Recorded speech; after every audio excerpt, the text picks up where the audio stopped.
Days away from Thanksgiving, more and more people now deep frying turkeys. Every year we like to show you how to do it though, so you can do it safely and get the most out of it. It can be very delicious. Our buddy Steve Carson from Ace Hardware back with us again. Good to see you again, Steve. Good morning, Tom. Thanks so let's for talk having me. about what we need first of all as far as equipment. What are the pieces that you have to have in place? Okay, you're going to need a turkey fryer. Okay.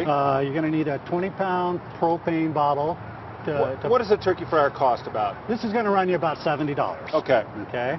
So a turkey fryer, you need a propane bottle. You can use the propane bottle off of your gas grill. Right. So Standard you don't have to buy a propane second issue, one. right? And you're going to need oil. Okay. So we're using a peanut vegetable oil blend, and approximately 3 gallons of oil for one of these turkey fryers is enough to do just about any size turkey. Okay, I see you have some absorbent. It's almost like a kitty litter you use for safety. That's exactly correct. We like to put that down. Any of the oil that splashes out of the pot is going to be absorbed by that, so you don't leave stains on your concrete or your the area you're cooking at. The fire extinguisher needs no explanation, but you can see the stuff there spread on the ground. Thanks, Jennifer. Right. All right, let's get to cooking now. There are a couple of treatments you do with the turkey before we put it into the oil. Yes, we inject it with a Creole garlic injection. Okay. And there's a lot of different flavors of injections that you can buy. And you get these injectors, and how many are you going to put in? You put them in the breasts, and where else? Right. And matter of fact, the injector comes with the turkey kit when you buy one of those. I like to inject it about approximately every inch apart. Okay. And just put about a half of a syringe full at each location. So when you're injecting, and we also have a rub that you're going to put on it. When you're doing that, this turkey is already thawed when you're doing all these treatments to it, right? That's correct. And having a completely thawed turkey and a dry turkey are one of the most important steps to having a safe, experienced frying turkey. And you mean dry inside and out. Water can be a problem, That's right. Water going into hot oil is going to make the oil foam, and that's where the majority of accidents that you hear about is when the turkey is being put in. It's either not fully defrosted or it's got a lot of moisture still on the outside. So once defrosted, you're patting it down to make sure that you have a dry turkey. I'm using paper towels to dry the inside of the cavity of the turkey and also the outside. All right, so here's the beautiful bird. How big is this bird? This is about a little over a 12-pound bird. Now, how do you install that hook? Is that something that kind of clips in, screws in? Yeah, well, actually, the turkey just slides over. There's a post here. Turkey slides right over.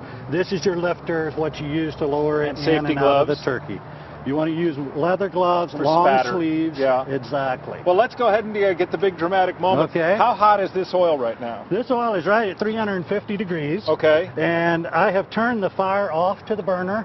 That's another safety feature. So when you load? When I load, because if any oil boils over, there's not an active flame down there to ignite it. Okay. The other thing we want to do is lower the turkey in very slowly. And you have pre-measured the water turkey. You took care to make sure you're not going to have overflow. That's exactly correct. You put your bird in when you buy it, even when it's still frozen.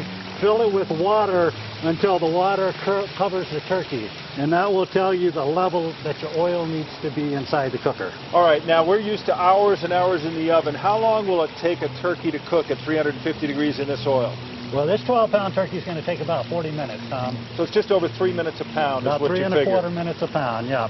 Well, it smells great. Now, the one thing you have to do is you can't just walk away, right? You kind of have to keep an eye on this thing for the 40 minutes. Right. When people get themselves in trouble frying turkeys, it's the initial putting the turkey in and walking away from the unit, and the oil creeps up, gets over the ignition point. It catches on fire, and you've got a big problem. Finally, you also don't want to be cooking on a wood deck. You have to be in a safe situation. Concrete's good. Right, and get away from your house. Get away from any flammable structure. Give yourself as much room as possible. Non-flammable surface underneath. Driveway, concrete, dirt. He knows how to do it. He's done it with us for years. Steve Carson from Ace Hardware. You can get all the stuff you need there as well. Let's go back inside while we cook up our turkey. Angie and Chris, take it away. Thank you very much, Tom.